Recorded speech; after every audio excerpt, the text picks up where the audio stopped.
Should have Joe Rogan interviewed Conor McGregor after the fight? That's a topic that's going around. I've got to tell you, I don't see that as a close call. I get both sides of it. I'll lay them out for you in a minute. But yes, he should have. Conor McGregor was hurt. Conor McGregor needed medical attention. I understand these things. Other fighters who have been stopped have not been interviewed. Specific one that comes to my mind, the night Stipe lost his belt to Daniel. They did not interview him. They ushered him out, they brought in Lesnar, and they moved on. Okay, that's fine.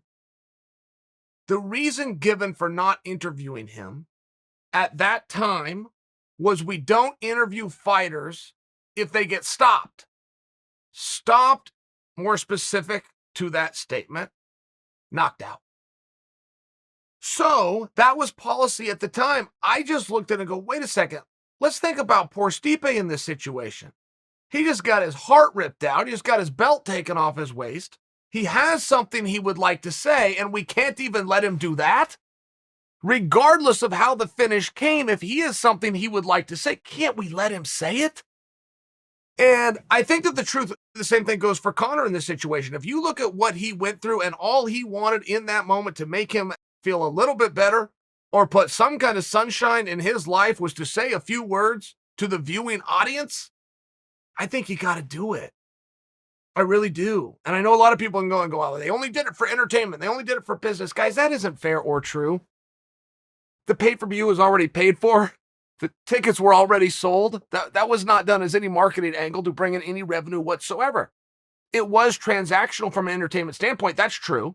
People did want to hear from Conor. That's true. But Conor also wanted to talk to them. And I think more than anything, I'd just like to bring to your attention, as I see that question, was Joe Rogan wrong? Joe Rogan shouldn't have done that. Joe Rogan had asked Conor, do you want to do the interview? To start with, for one.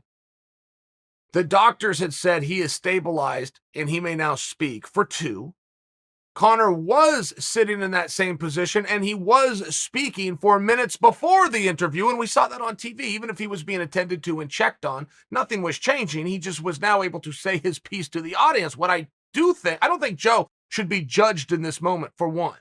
I really don't. I think that's very inappropriate. Joe was just doing his job and he was attempting, and Joe's very good at this, being respectful to the people he's covering. He turned to, he said, you want to do this interview? Yes, he did. Joe cleared an area, got down on his knees and put the microphone there, let him say his piece. Joe stuck to the Joe code, which is be respectful when I'm dealing with athletes. Moreover, I don't know how much of this you could even put on Joe making a decision or Conor for what he said. Think about it if you were in Conor's spot and your leg is broken and you know right now in this moment the truth, which is my career has just changed. And whether it's over for good or it's not, it's going to be one hell of a path back, and it is now changed. Imagine if you would yell at somebody. Imagine if you thought this could be my last day of work unless I throw a Hail Mary pass and make sure that it's not. I mean, in some ways, Conor deserves a compliment for what he did. And going after Dustin's wife, I understand where that could look a little bit out of line.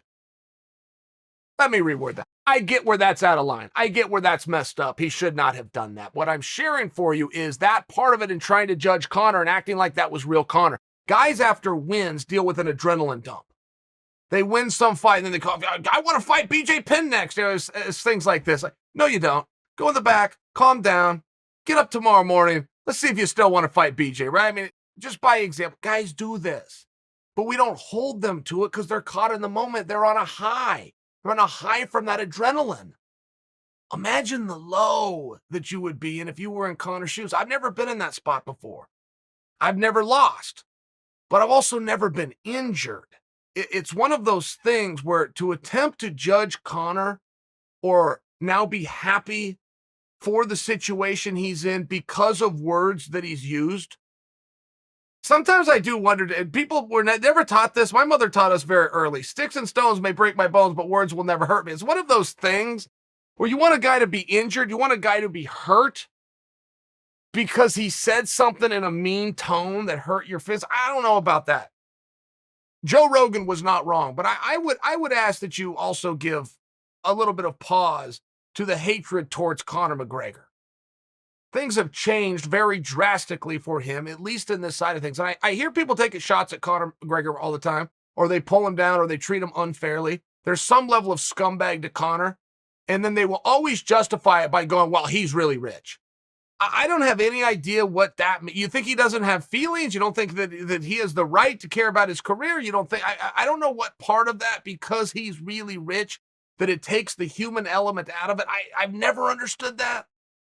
I wouldn't tell you that you had to be super nice to a poor guy. People are people. Be civil.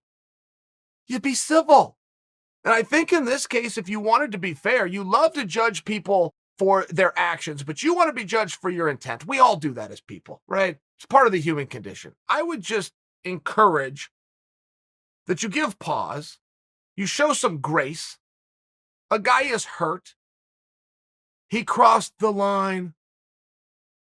Give him a pass.